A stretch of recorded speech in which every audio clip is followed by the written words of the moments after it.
Plusieurs études classent les Français parmi les plus gros consommateurs de psychotropes au monde. En effet, plus d'un Français sur 4 déclare consommer des antidépresseurs et des somnifères. Et pourtant, d'après un sondage Ipsos, 61% de nos concitoyens déclarent être plutôt heureux. Pour la majorité d'entre eux, ce n'est pas l'argent qui fait le bonheur, mais, je cite, « vivre dans un environnement familial chaleureux ». Qu'est-ce qui nous rend donc heureux ? Être en bonne santé, avoir la foi, vivre avec des êtres chers ou encore avoir de l'argent ? Peut-être un peu tout cela à la fois. Comment peut-on donc mieux donner un sens à sa vie et plus généralement au monde ? C'est ce que nous allons voir. Marcel Ruffo, la première question. Et pour vous, qu'est-ce que le bonheur ? Comment peut-on le définir ? Comment un être humain arrive à se dire « je suis heureux » ? Et c'est des moments très brefs. Je ne crois pas qu'on puisse être heureux comme ça dans la continuité, dans une sorte de magma, de masse. Je suis heureux, je suis heureuse. C'est par exemple, je sais pas, un soir de 15 août, voir une étoile filante ou à l'avant d'un bateau, un dauphin qui vient jouer avec nous au couchant, justement. C'est-à-dire, c'est des moments partagés. Seul, c'est pas bien. Il faut montrer l'étoile. L'autre la voit pas, mais il espère la voir la prochaine fois. Quant au dauphin, il est un peu plus sympa et on peut jouer avec lui un moment. Il peut jouer avec nous plutôt un moment. Donc, c'est des petits instants plutôt qu'une grosse masse de « je suis heureux, je suis heureux ». Entre nous, si quelqu'un disait « je suis heureux, il aurait besoin d'une psychothérapie. S'il disait... Odon Vallée, est-ce qu'il existe une mécanique du bonheur ? Et si oui, comment fonctionne-t-elle ? Alors, il y a eu 2 sondages d'opinion intéressants faits dans le monde entier en ce moment, un sur l'optimisme et l'autre sur le bonheur. L'optimisme, c'est le bonheur au futur, tandis que le bonheur est présent. Alors, le pays le plus optimiste du monde serait le Vietnam, parce que c'est un pays qui a connu beaucoup de malheurs, 35 ans de guerre, et les Vietnamiens pensent que demain sera meilleur qu'aujourd'hui. Et le pays le plus pessimiste de la planète, c'est la France, parce que les Français pensent que demain sera moins bon qu'aujourd'hui. Le pays le plus heureux du monde, c'est le Danemark, et les 10 pays les plus heureux de la planète sont des pays assez riches. De Scandinavie, en numéro 2, il y a la Suisse, ensuite il y a Singapour, donc des pays à haut revenu, ce qui semble montrer qu'entre bonheur national brut et produit intérieur brut, il y a quand même des relations assez étroites. Les 10 derniers pays sont tous, sans exception, africains et sont parmi les plus pauvres de la planète. 148e, Togo. 144e, Bénin. Et entre les deux, il y a Zimbabwe, Madagascar, etc. Alors, pourquoi ? Je vais vous donner un exemple. Vous êtes au Bénin, vous avez un accident de moto, là, circule à moto, vous avez une fracture tibia péroné. En France, bon, je pense qu'il y a d'excellents chirurgiens à Marseille, j'en connais. Là-bas, vous êtes sûr d'être amputé, parce qu'il n'y a pas de chirurgie orthopédique, ou pratiquement pas. Moi, j'ai vu un petit de 15 ans amputé parce qu'on l'avait plâtré sans regarder ce qu'il y avait dessous, il y avait des problèmes vasculaires, gangrène, amputation. Infection nosocomiale, donc nouvelle amputation plus haut. Voilà les réalités. Donc, incontestablement, l'argent ne fait pas le bonheur, mais sans argent, il n'y a pas de bonheur. Je ne pense pas qu'on puisse quantifier le bonheur. Le bonheur, c'est une série de petites choses, comme Marcel le disait tout à l'heure. Ça ne se quantifie pas, ça se vit. Voilà, on ne peut pas en mesurer l'intensité. Je pense quand même qu'il y a une différence entre le bonheur et le plaisir. Le plaisir, d'une certaine façon, ça peut s'acheter. Mais il y a des gens qui achètent beaucoup de plaisir et qui sont malheureux. Et du coup, je crois que le bonheur, c'est une attitude. C'est une attitude. Alors bien sûr, il faut un minimum. On peut pas. Voilà, il faut un minimum, comme Odon le disait à l'instant. Mais je crois quand même que le bonheur, c'est une attitude. Et une attitude, ça ne se quantifie pas. Est-ce qu'on est devenu plus exigeant dans notre quête du bonheur et de notre bien-être ? Ou est-ce que c'est notre société de consommation qui génère les maux psychologiques de notre société ?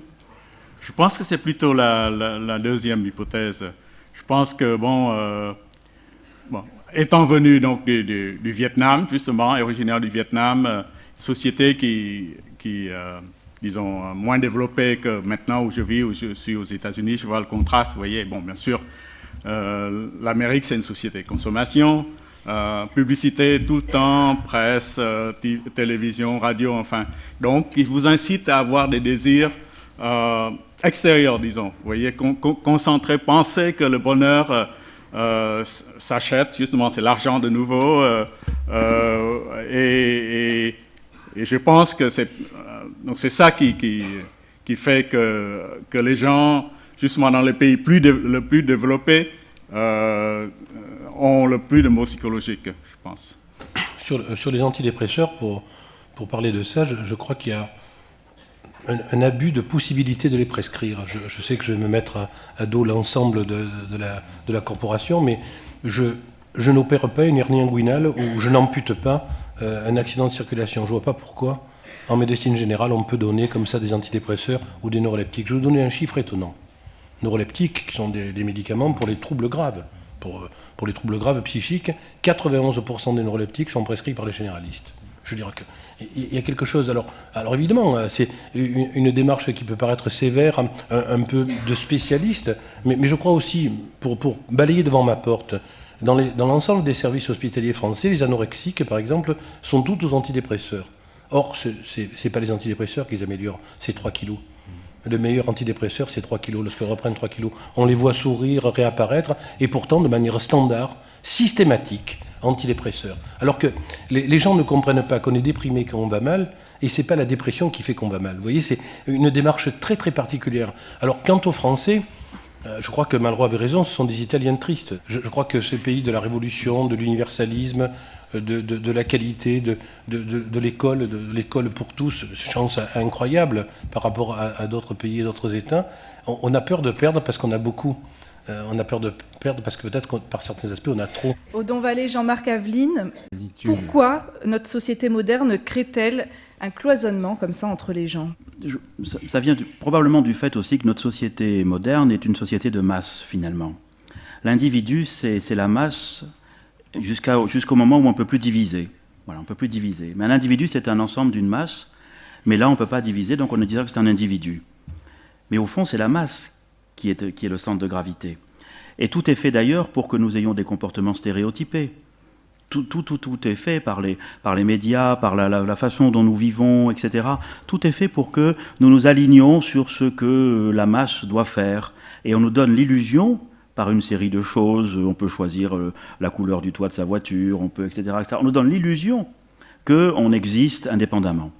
Je crois qu'il faut distinguer entre individu et personne. Le mot personne, d'ailleurs, dit personare, dit qu'il y a du son qui passe, dit qu'il y a de la voix qui passe, qu'on fait écho. Donc le mot personne est un mot qui ne se comprend qu'en relation avec d'autres qui sont aussi personnes. Mais devenir une personne, c'est un choix, c'est un travail. On ne devient pas une personne comme ça. Et je crois que dans nos sociétés d'aujourd'hui, la solitude vient du fait que les individus se protègent comme individus marqués par l'idéologie de la masse, et ne sont pas assez des personnes qui sont du coup attentives aux autres personnes, de sorte que le son de leur voix fait écho.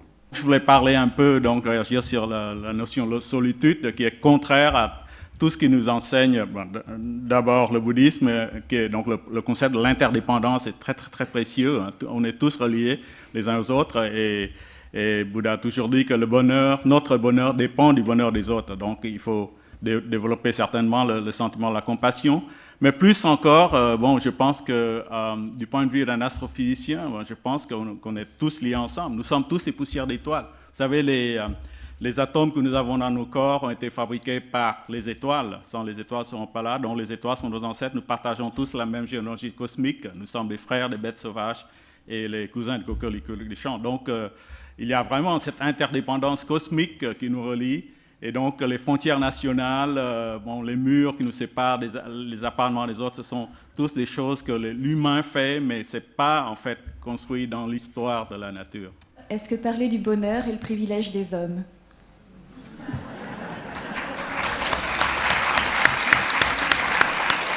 Non. Honnêtement, je crois pas. Je crois pas pourquoi. Maintenant qu'on sait, je pourrais plus regarder le ciel sans crier maman maintenant à cause de. Donc, vous voyez, et je pense que au contraire, Georges Duby me racontait il y a quelques années quelque chose d'assez superbe que je vais vous livrer en réponse. Au Moyen Âge, il n'y avait que des veufs car les femmes, malheureusement, mouraient en couche de fièvre puerpérale, etc. Donc, alors qu'actuellement, on est bien d'accord, il n'y a que des veuves. Donc, pour parler des bonheurs passés, on compte sur vous, parce qu'on ne sera plus là. Donc ça, c'est le point. Et Duby rajoutait quelque chose de très très intéressant. Et il disait, un veuf, au Moyen-Âge, était obligé de se recomposer vite. Pourquoi ? Si le contenant pas utérin, mais du foyer, de la maison n'était plus là, il courait les bars, il n'avait plus d'hygiène, il mangeait n'importe quoi, il buvait, et il mourait. Et donc il était sauvé par la femme qui le recueillait dans un foyer, dans un contenant de bonheur, disait justement Duby, c'est pour ça que j'y pense. Le bonheur est l'âtre, la cheminée, le fait du drap remis quand tu as un petit garçon et une petite fille lorsqu'il y a un orage, et c'est toujours maman, c'est de plus en plus papa, tant mieux, mais c'est souvent quand même maman, quoi. Et on voit bien que les nouveaux pères se déchaînent quand ils sont bébés, mais à partir de 3-4 ans, il n'y a que les femmes qui s'occupent de l'école maternelle, etc. Donc sans les femmes, vraiment, le monde n'existe pas, quoi. Et puis d'ailleurs, n'existe pas tout court, parce que sans les femmes, il n'y a pas de suite dans le monde. Et donc, il disait que l'homme, finalement, était fait pour le jardin, les combats, la chasse, les croisades, mais ce qui comptait, c'était le retour dans la maison, parce que symbolisé par la femme symbolisait le contenant, la réassurance, le dedans, par rapport au dehors qui est masculin, donc vive les femmes, et désolé de parler de bonheur alors que c'est vous qui en êtes les dépositaires. Je voudrais dire deux choses. La première, sur l'histoire du mot bonheur. Bonheur, heure, malheur, ça vient d'une racine latine, augere, augmenter, d'où vient également le prénom Auguste, c'est-à-dire le bonheur, c'est le fait d'augmenter les satisfactions, et le malheur de diminuer les satisfactions. C'est une notion assez proche de l'utilitarisme du grand philosophe anglais Bentham. Il faut augmenter tout ce qui est satisfaction et diminuer ce qui est insatisfaction. Pendant longtemps, la notion de bonheur-malheur, c'était la chance, le destin dans la civilisation romaine, c'est-à-dire que cette augmentation des satisfactions venait du caprice des dieux, bon caprice, et la diminution du mauvais caprice. C'était des hommes qui disaient ça. Car, par exemple, Auguste, et c'était celui qui devait accroître non pas le bonheur, mais la grandeur de l'Empire, était un homme. Jusqu'au XVIIIe siècle, ça a surtout été des hommes qui ont parlé du bonheur, et les deux derniers, qui ont donné au mot bonheur son sens actuel, ça a été Rousseau. L'homme est bon et fait pour le bonheur, et c'était Bernardin de Saint-Pierre avec son fameux livre Paul et Virginie. C'est à ce moment-là que le bonheur n'est plus un caprice, un hasard, heures et malheurs, mais que ça devient une sorte, je dirais presque de droit au bonheur, à ce moment-là. Deuxième problème concernant les femmes, c'est que pendant longtemps, on a été dans l'idée que la femme devait souffrir, notamment la femme souffre pour enfanter. Et ça, c'est quelque chose qui a terriblement marqué les civilisations, et qu'on voit encore en Afrique, où finalement les hommes se pavanent assez volontiers, et les femmes ont, je dirais, un certain nombre d'insatisfactions, de difficultés et de souffrances, souvent liées à l'accouchement. Moi, je voyais encore l'an dernier, dans un grand hôpital à Cotonou, le plus grand, les ciseaux pour couper le cordon ombilical étaient des ciseaux qui étaient tout rouillés, qui n'avaient pas été désinfectés. La femme a fait un tétanos, elle est aujourd'hui grabataire, paralysée, incontinente. Voilà l'exemple même de femmes, je dirais, sacrifiées par la négligence des hommes. Négligence, negligere, en latin, c'est le contraire de religion, relegere. Si vous voulez une femme heureuse, encore une histoire de gynécologie obstétrique, soit une femme béninoise qui va accoucher pour son deuxième enfant qui se présente par le siège. Le père est un chirurgien français, elle est béninoise, lui il est français, dans un petit hôpital, sans électricité, accessible par la piste, totalement inondée. Qu'est-ce qu'il fait? Il endort sa femme, il prend le bistouri, il ouvre le ventre, il fait une césarienne, la naissance se passe parfaitement, la mère s'est très bien remise, elle a fait 2 beaux enfants par la suite, tous en bonne santé, et le petit Irénée qui est sorti comme ça, il est aujourd'hui élève officier à Saint-Cyr. Donc c'est le soin attentif d'un homme qui a apporté, je dirais, le bonheur à la mère. Mais dans l'exemple de l'hôpital de Cotonou que je cite, c'est la négligence des hommes qui ont apporté une souffrance terrible à une femme.